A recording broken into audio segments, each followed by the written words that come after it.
اور افسوس سے کہنا پڑتا ہے کہ وہی اپوزیشن جو میرے پر تنقید کر رہی تھی کہ میں پوری طرح لاک ڈاؤن نہیں کر رہا اور ہندوستان کی مثال دیتی تھی کہ نریندر مودی نے دیکھیں کتنا زبردست ہندوستان میں لاک ڈاؤن کیا، وہی آج جلسے جلوس کرتے پھرتے ہیں جبکہ کورونا کے کیسز بڑھ رہے ہیں اور ہم بار بار لوگوں کو کہہ رہے ہیں کہ یہ سردیاں اگر ہم نے صحیح معنی میں احتیاط نہ کی، یہ سردیاں بڑی مشکل ہمارے لیے ہوں گی، جس طرح ساری دنیا میں آپ دیکھ لیں۔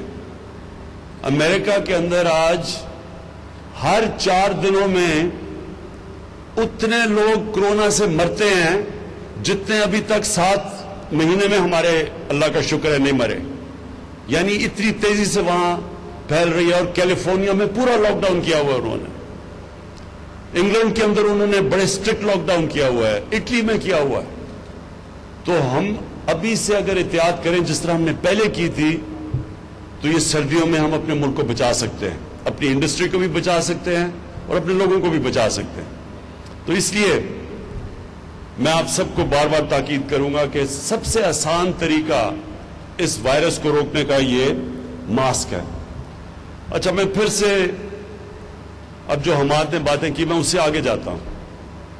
دونوں منسٹرز حماد اظہر اور رزاق داؤد، انہوں نے بڑا زبردست بزنس کمیونٹی کے ساتھ انٹریکشن رکھا ہے، مسلسل یہ ان سے انٹریکٹ کرتے ہیں، پوری مجھے فیڈ بیک دیتے ہیں، جو بھی بزنس کمیونٹی کے پرابلمز ہیں وہ ہمیں بتاتے ہیں، اور ہماری پوری کوشش ہے کہ بزنس کمیونٹی کو پورا انکریج کیا جائے تاکہ پاکستان میں پھر سے انڈسٹریلائزیشن شروع ہو۔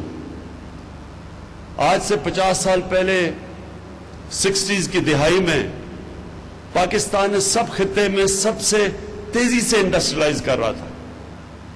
ہماری جو انڈسٹریل پروڈکشن تھی وہ کئی ایشین ٹائیگرز کی ملا کے پاکستان کی ان سے زیادہ تھی، اور پاکستان جس طرح آگے بڑھ رہا تھا، اگر غلط پالیسیز 70s میں نہ ہوتی تو پاکستان کی انڈسٹری کہاں سے کہاں پہنچ جاتی، لیکن بدقسمتی سے جو پالیسیز تھی وہ اینٹی بزنس اور اینٹی انڈسٹری تھی۔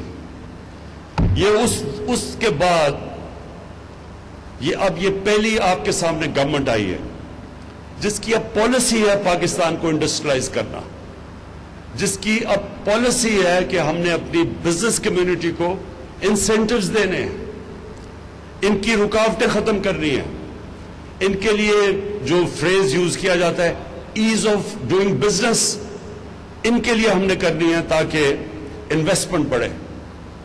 اور یہ ہم نے کیوں کرنی ہے؟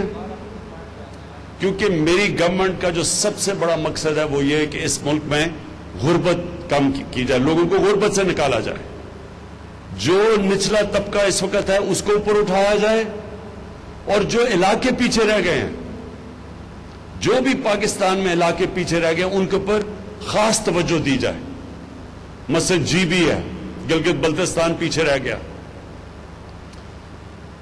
ہمارا جو فاٹا ہے، جو مرج ڈسٹرکٹس ہیں، جو پرانا قبائلی علاقہ ہے وہ پیچھے رہ گیا، بلوچستان پیچھے رہ گیا، پنجاب کی جو ڈسٹرکٹس ہیں، جو چیف منسٹر کی ڈسٹرکٹ ہے ڈی جی خان، اور اس میں ان کا جو علاقہ قبائلی علاقہ ڈی جی خان کا، وہ سب سے پیچھے رہ گیا۔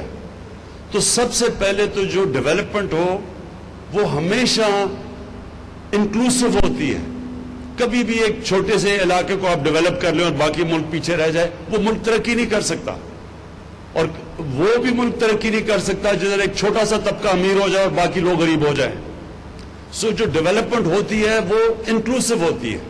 اس کے لیے جو ہمارے سامنے ماڈرن ایرا کے اندر جو ماڈل ہے وہ ہے چائنا کا۔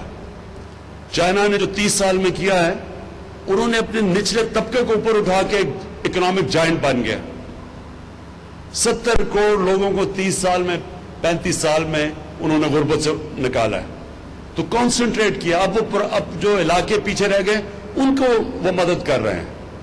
جو سی پیک کا اصل ایک اور بہت بڑی وجہ یہ ہے کہ وہ اپنا جو ویسٹرن چائنا ہے جو پیچھے رہ گیا ہے اس کو کنیکٹ کرنا چاہتے ہیں، اس کی کنیکٹیوٹی سمندر سے دینا چاہتے ہیں، ٹریڈ کنیکٹ ہو تاکہ گوادر کے ذریعے وہ بھی وہ ان کے لیے اپنا سامان آسان اور بیچنے کا دنیا کو، تو وہ اس کو ڈیولپ کرنا چاہتے ہیں. ایک یہ وجہ سی پیک کی.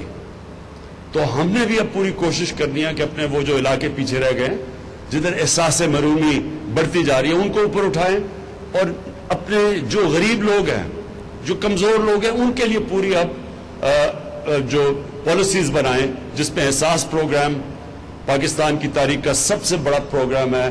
ان حالات کے اندر بھی جو ہم پیسہ خرچ کر رہے ہیں کہ نچلے طبقے کی مدد کریں اوپر آنے کے لیے، لیکن اس سب کے لیے ویلتھ کریشن کی ضرورت ہے.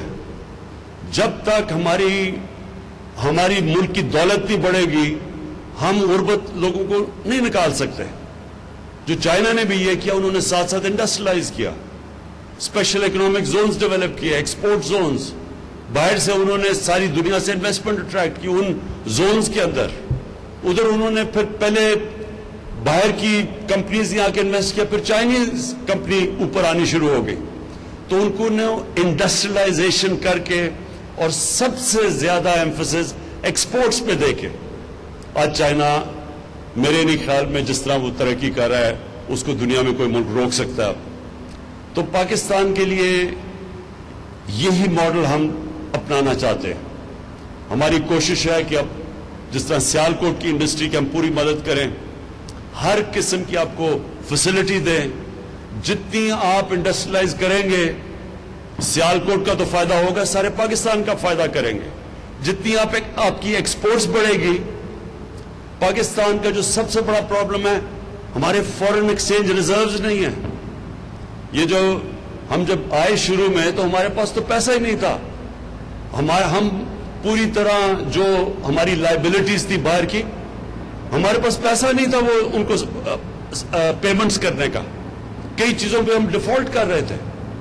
اور یہ ہمارے پاس مسلسل پاکستان کا پرابلم آتا ہے ہماری 70 سالہ تاریخ میں کہ جیسے ہی ہماری گروتھ بڑھنی شروع ہوتی ہے ہمارا کرنٹ اکاؤنٹ ڈیفیسٹ بڑھنا شروع ہو جاتا ہے. ہم دنیا کو ایکسپورٹ کرتے بہت کم ہے اور امپورٹ زیادہ کرتے ہیں. تو وہ جیسے جیسے کرنٹ اکاؤنٹ ڈیفیسٹ بڑھتا ہے روپے پہ پریشر پڑنا شروع ہو جاتا ہے. اور روپے پہ پریشر پڑتا ہے، جب روپیہ گرتا ہے تو سب سے بڑا اس کا پرابلم ہوتا ہے مہنگائی آ جاتی ہے. پاکستان میں ساری چیزیں مہنگی ہو جاتی ہیں. تو ہمارا جو امپورٹنٹ چیز ہے سارے ملک کو ریئلائز کرنا ہے کہ ہم نے اپنی ایکسپورٹس بڑھانی ہے. اور ایکسپورٹس کے لیے یہ ملک کی ضرورت ہے کہ ہم سیالکوٹ کی مدد کریں. اور سیالکوٹ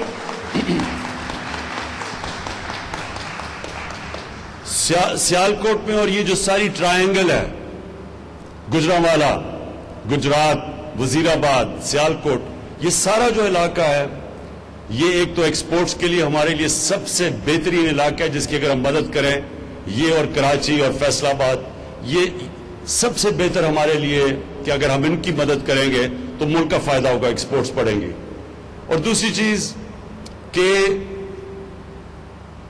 اسمال اور میڈیم انڈسٹری سب سے زیادہ روزگار دیتی ہے ملک میں. ہمارا یہ بھی بہت بڑا مسئلہ ہے. ہمارے پاس ایک نوجوان آبادی ہے اور ہمیں مسلسل ان کے لیے نوکریاں کریٹ کرنی ہیں. اور وہ نوکریاں انڈسٹری سے ہوتی ہیں اور خاص طور پہ اسمال اور میڈیم انڈسٹری. اس کے لیے میں آپ کو صرف یہ آج بتا دوں کہ حماد اظہر اس کو ہیڈ کر رہے ہیں.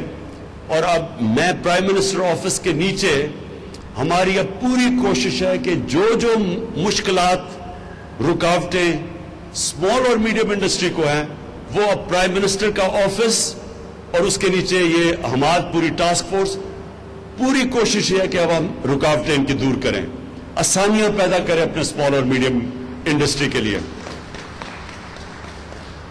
اور میں جو آج اناؤنس بھی کروں گا بعد میں جو ہماری اگلی فنکشن ہے کہ یہاں ہم ایک state of the art university بنا رہے ہیں.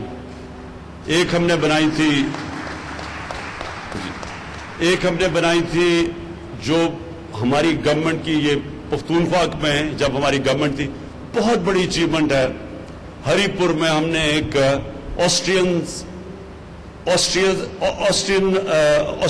آسٹریا انجینئرنگ میں بہت آگے ہے دنیا سے.